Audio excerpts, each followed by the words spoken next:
Hello, this is Kathy Cassidy. I'm here again for Sunday Book Club, and today we've got lots of shout outs and thank yous, and also a little bit of extra background on the story, about the story Angel Cake that I've been reading to you over the last few weeks, and as promised, Lily's backstory too. But let's get going with the shout outs. So first of all, to lovely Nathini in Sri Lanka for commenting something absolutely lovely on almost every single chapter of Angel Cake, and a shout out also to her fabulous friend Jordan, who I believe is listening along too. So hi both of you, and welcome to Iona Mott, who is new to the channel and said, lots and lots of love from Midlands, Britain. Listening to your stories is so therapeutic. This is one of my favourites. That put a huge smile on my face. Wind Down with Beck says, thank you. You were a guiding light throughout my childhood, and I get the same feeling of goodness when I hear or read your writing today, which again, such a lovely feel-good comment, and totally put a big smile on my face. Shelley Lalouette says, this is Delilah. I haven't written in a while, but wanted to let you know that me and my mum listen to Angel Cake every morning at 8:10 a.m. as we drive to school. And then again, Delilah commented after chapter 27, Mum and I are on the edge of our car seats, desperate to know who is at the door and who the unexpected guest is. So I loved that. That was those were fantastic comments that yeah, really kept me going through this particular week when there's so much else going on. Francesca has been commenting daily as well, trying to guess how the story might end, and Ali commented that she was still wondering who nicked the boots. Yeah, that's one of life's mysteries, but I think if you leave a couple of pairs of boots out on your doorstep in any inner city area, they might just vanish. I think it's one of those strange things, but luckily there was a bit of Liverpool magic replacing those boots, wasn't there? Ali also said once she had finished listening to the very last chapter, she said, well, what a roller coaster that was. I really enjoyed this book, Kathy. Thank you so much for reading every day. Quite a commitment. And I don't know why, but the Father Christmas character reminded me of two people, the Rowan Atkinson angel in the film Love Actually, and also the old gentleman in the Railway Children movie, and also the book, obviously, of the Railway Children. She also really loved Anya. Said, Anya was a wonderful character, soft and gentle and nobody's fool, a gentle reminder to us all that even if people cannot speak our language, that doesn't mean they haven't got the measure of us or the situation. And that's so true. So onwards, I think we had some more shout outs too. Michelle, who has been listening along, said, I have been catching up on the videos, and I was tearing up on chapter 28 when Anya's family's friends arrived to celebrate Christmas Eve with them. It was very emotional with the way things are this year. And I think that's true. I think we kind of need the magic of Christmas more than ever, don't we, this year? It just seems to matter so much. Rosie also had something to say. She said, this book was always my favourite. Thank you so much for sharing. And DJB Tia says, you have been my idol since childhood. Now I'm passing your adventures on to my little siblings. Thank you for helping us to get through these awful times. So I also had some shout outs. I'm going to embarrass myself now because I won't be able to pronounce this, but to 4 lovely year 6 groups, actually 5 lovely year 6 groups, I did some Zoom calls with, some Zoom book events with in Cork this week just gone. And they are to 2 lovely groups from the Gaelscoil Manistir na Coran, to the kids from Cumhola National School, to the kids from Goggins Hill School, and to the Scoil Muir a Raglin. And I know my accent and my pronunciation will be absolutely rubbish. I'm so sorry, but you were all amazing. I absolutely loved those Zoom calls. They made it a very special week, and I got asked some fantastic questions. So yeah, thank you as well to everybody who shared and helped spread the word about, you know, about those chapter readings. You have been amazing. And to people who have got to the end of the chapters now and left beautiful, uplifting comments saying that they've really enjoyed things, particularly Kiki and Hilary and others who have constantly been leaving little messages on Facebook and so on, which have cheered me up throughout. This week's Amazing Human Being Award goes to somebody called Amy Clennell, who I was lucky enough to meet virtually in virtual world. We've never met in real life. When I began leading a creative writing competition for my old hometown of Coventry during the very first lockdown back in the spring. And one of the poets who was chosen to be included in the anthology that we were making was Amy Clennell. I didn't know much about Amy, but I did kind of get to know her a lot, and she began to read my books. Well, Amy has been nominated for this by her friend Vic, and Vic says Amy has cerebral palsy and is also partially sighted, but she has an incredible zest for life and will not let anything stop her from doing what she wants, whether that's singing in a choir or writing poetry and fiction. She also fundraises for a number of awesome charities. Amy is positive and cheerful no matter what comes her way, and believes that happiness comes from helping others. Well, all I can say is, wow, Amy is totally a deserving winner for this week's Amazing Human Being badge, and it has been posted off to her. So I hope, Amy, you're watching, and I hope your badge arrives in that post soon. I know Amy's been reading some of my books since our paths crossed in that first lockdown. She is a genuinely inspiring young woman and a thoroughly deserving recipient of our, I think this is going to be the last Amazing Human Being Award before Christmas, so I couldn't think of anybody better for it to go to. So I wanted next to, first of all, I'm going to show you a different cover of Angel Cake. This is the current cover of Angel Cake. It's very different from the old one that I've been reading from, but I just liked that because it was well thumbed and everything. But this is the current cover. If you were going to order a copy of this book for Christmas, that's what it would look like if you did it now. But I wanted to read you a little bit inside. It's a little story about the real Anya, who I did mention early on in a Sunday Book Club that the story was inspired by a real Polish girl.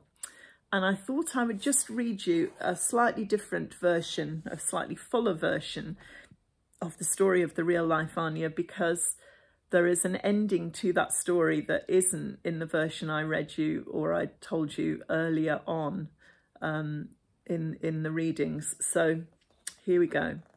Anya was a girl I met after a high school event in Liverpool. After the signing, a teacher approached to introduce me to one of her pupils, a tall, pretty, shy Polish girl. My books were some of the first that she'd read in English, and she had written a short piece describing her first days in the UK at a different school in the south of England, and she and her teacher wanted to share it with me. The piece of writing was fantastic. The grammar wasn't perfect, the spellings weren't all correct, but the feelings totally jumped off the page, and I loved it. And before I left, the teacher asked if I'd ever thought about writing the story of a girl coming to the UK from Poland. And I admitted I hadn't, but over the next few months, I couldn't forget the Polish girl or her piece of writing, and slowly a story began to form in my imagination. And I chose to set it in Liverpool, as that was the city, a city that I had lived in and fallen in love with while I was an art student, I guess. So I knew it well, and I chose the name Anya for my main character. Later, I found out that the original Polish girl's name was Anya, and that was amazing because I'd totally forgotten that detail. I don't think I ever actually knew that, but what a coincidence. I did a big book tour for Angel Cake when it first came out in hardback, and I ended up at an amazing book signing at the big Waterstones in Liverpool 1. After signing for hours, the end of the queue was finally in sight, and a striking, tall, shy girl approached me. "Do you remember me?" she asked, and it was the real-life Anya. And I was stunned and so happy. It was amazing to see her and the absolutely perfect end to my book tour. And I'm not ashamed to say that I cried my eyes out. I was like, I gave her a big hug and the two of us were stood there just crying, which was yeah, a bit embarrassing, but lovely as well. It was happy tears. Anya later emailed and told me how she was getting on. She had done her exams and was then hoping to study art, and still loved writing and still loved reading. And although she didn't know it at the time, Anya was a huge inspiration to me, and the story that she inspired has gone on to touch and inspire many thousands of readers around the world, which is really, really cool. And I don't know if you're going to be able to see this. If I can get them close to the camera, there's a picture of the real life Anya as an older teen at that book signing, and a picture of the two of us together.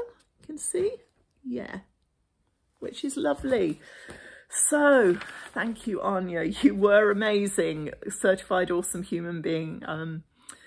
Now, finally today, Pina J commented, "I have such a specific memory of reading a backstory of Lily involving a sad childhood. Did I imagine this? Because I can't find it anywhere." Okay, so no, Pina, you did not imagine this. This is a real story, and it is a story I promised to tell you and share with you.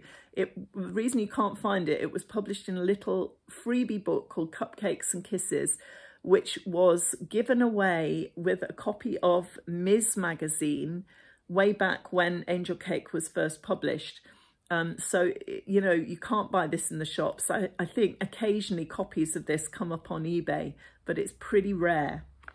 So, yeah, I'm going to read you Lily's story. And we were talking a lot in, you know, Sunday Book Club about what might make somebody a bully, or what might make them treat others in a certain, you know, in a kind of spiteful or hurtful way. And we then talked about maybe looking at Lily's story, Lily's backstory. So I think this story, it's kind of set before most of the action of Angel Cake takes place. But, you know, obviously by the end of the book, Angel Cake, Lily has softened quite a lot, and she is beginning to be friends with Anya and Frankie and Kurt. But at this point where Lily's story was written here,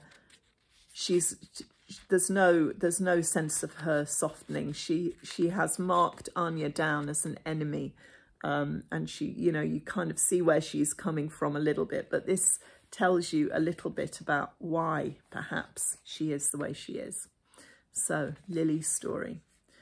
I hated Anya Michalski from the first moment I saw her.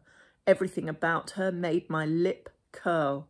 Her long blonde hair, her creamy skin, her big blue eyes that looked like they might brim with tears at any moment. She looked terrified. St. Peter and Paul's High School can be a crazy place, and I didn't envy her walking into class in the middle of the autumn term, not knowing a word of English. Someone should have told her that scared rabbit is not a good look here. She was flavour of the month for a while, of course. She was Polish, and the girls thought her accent was cute, and the boys thought she was exotic and beautiful.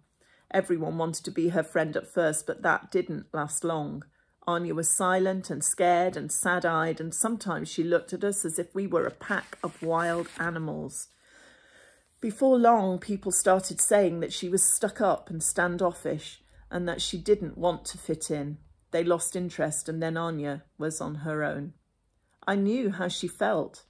I could see she wasn't stuck up or standoffish. She was just way out of her depth, the way I once was. I could have helped her, but I didn't. Why should I? Nobody helped me. I had to learn by my mistakes, find a place for myself. I wasn't about to lose that, not for someone like Anya.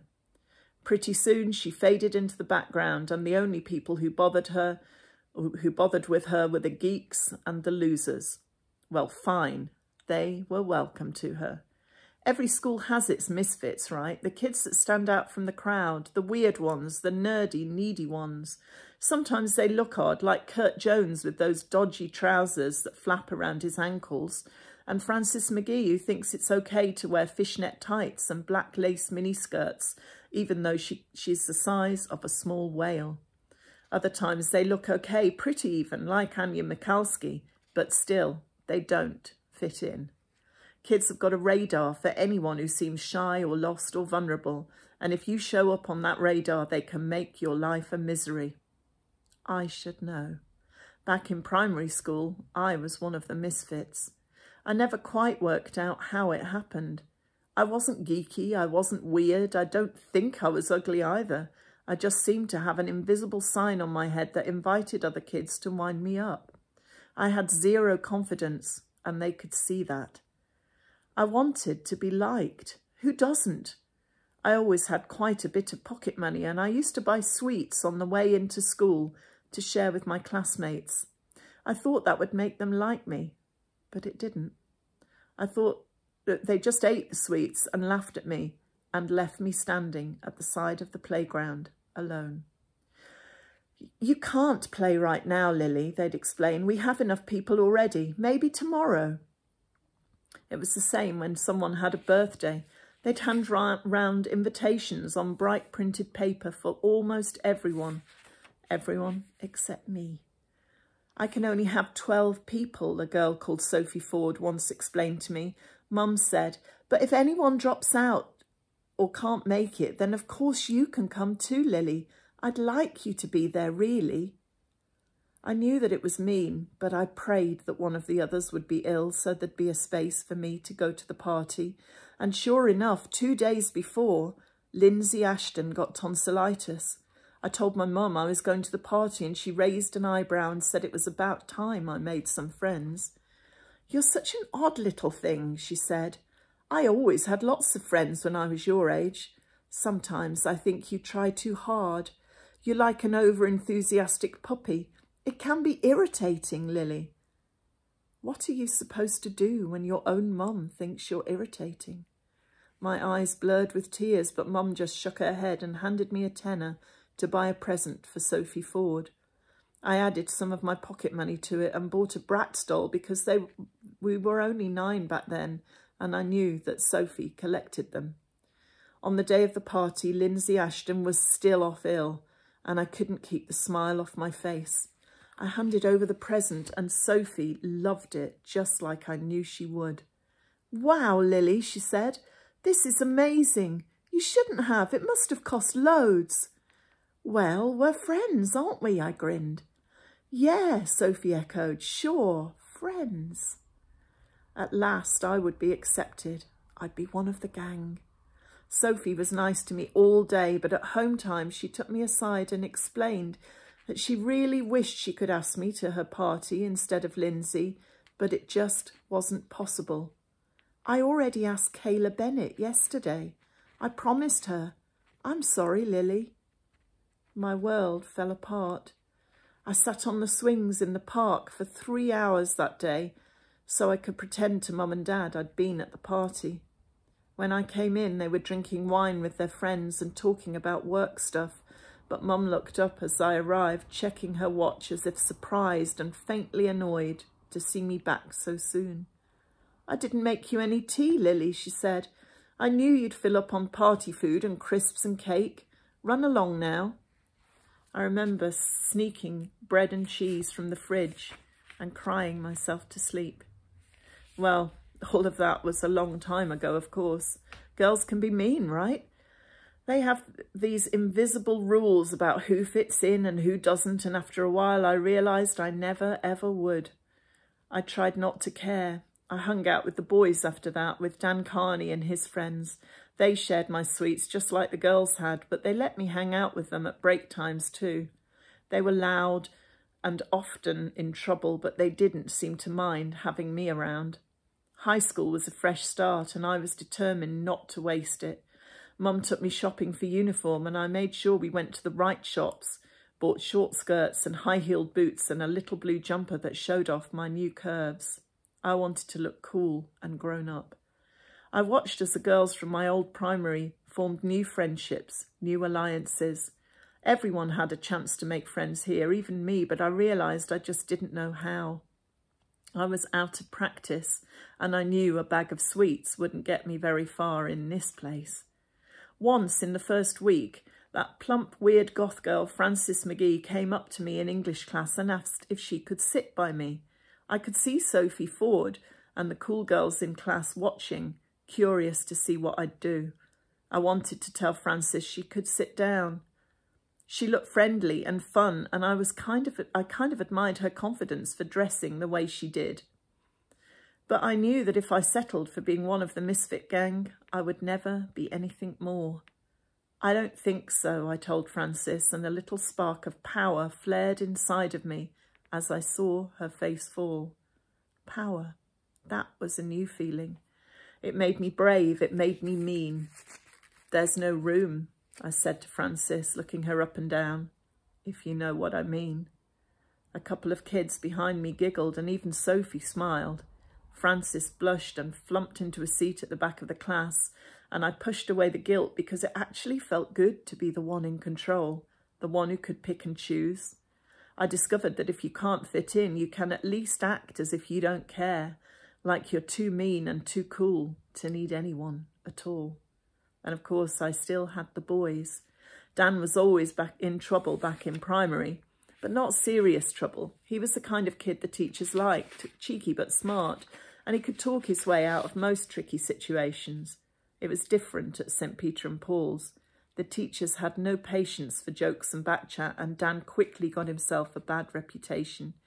His friends were the other bad boys, lazy, careless, hoodie-clad kids who listened to rap music and sometimes shared stolen ciggies round the back of the gym block.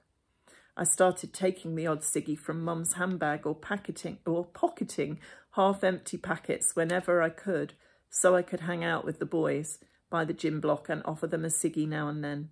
I didn't mean to get hooked, but pretty soon I was, and I told myself I didn't care. I got used to the taste of tobacco and stale smoke, the faint stain of yellow on my fingers. I was part of the gang. After all, I was a bad girl myself now. The days of trying too hard, of being puppy dog eager to please, were gone. I developed a sharp tongue, a quick wit, a nice line in put-downs. I saw respect, or maybe fear, in the eyes of my classmates, and it felt a lot better than pity. "You've changed," Dan said to me, and I couldn't work out if he meant for the better or not. Dan was a natural rebel, but he had a kind streak too. He gave the teachers a whole lot of grief, but he didn't smoke, and he was never ever mean. I knew he didn't like bullies. "Everyone changes," I told him, looking up at him from under my lashes. "It's called growing up." "Maybe," Dan said, frowning, "but don't change too much, Lily. Remember the way things used to be." If anyone else had said that to me, I'd have been mad. What right did anyone have to tell me how to behave? I knew exactly what it felt like to be on the outside, and it wasn't good. Being cool and mean was a whole lot better, trust me. But I liked Dan. I liked him a lot, so I just shrugged and smiled and told him I was still the same person. And after that, I tried not to be too bitchy when Dan was around. I hoped that someday he'd look at me in a way that was more than just friendly, but that didn't work out too well. Every time things got past the hand-holding stage. I even dated a few of his hoodie boy mates, but that didn't work out too well. Every time things got past the hand-holding stage, it was like wrestling with an octopus, and that's not a whole lot of fun, seriously. So things would fizzle out pretty fast, and Dan still didn't notice me. He didn't seem interested in girls at all until Anya came along. He fell for her, big style. I saw it all, the way his dark eyes softened when he looked at her, the way his cool, couldn't care less mouth curved into a secret smile when she was around. That's why I hated Anya Michalski. I looked at her pale blonde hair and big blue eyes, and I wanted to slap her, because Dan was crushing on her and she didn't even know it. She was too wrapped up in trying to keep her head above water, trying to survive. Well, too bad. She was never going to be one of the cool kids with her geeky friends and her sad little accent, whatever Dan might think. I wish she'd go back to wherever she'd come from, back to Poland, to the land of beetroot soup and sauerkraut and whatever else they eat over there. Anywhere, really, as long as it was 1,000,000 miles from Dan. But Dan had other ideas, and that's where the trouble began. So that was Lily's story, and it gives you a little bit of an insight into what her childhood might have been like and why she allowed herself to become a mean girl. But we know from Angel Cake that Lily had, she found the better side of her personality in the end. So anyway, that's all from me today. By special request, I will do one last book club on Christmas Eve. I'll put out a little short message for everybody. But I kind of just want to say, enjoy your week before Christmas. Have a fantastic time. It's going to be the weirdest Christmas ever. It's just not going to be the same at all. But we're going to have to make it as lovely as we can and look for the magic. But thank all of you just for being along for the ride with me on these readings of Angel Cake, and for leaving your lovely, lovely comments and messages. Far too many for me to have read out. But thank you. You've made it special for me as well. And you mean the world to me. So I will see you on Christmas Eve. And until then, stay safe, be happy. And yeah, get a bit of Christmas spirit. I'll see you soon. Take care.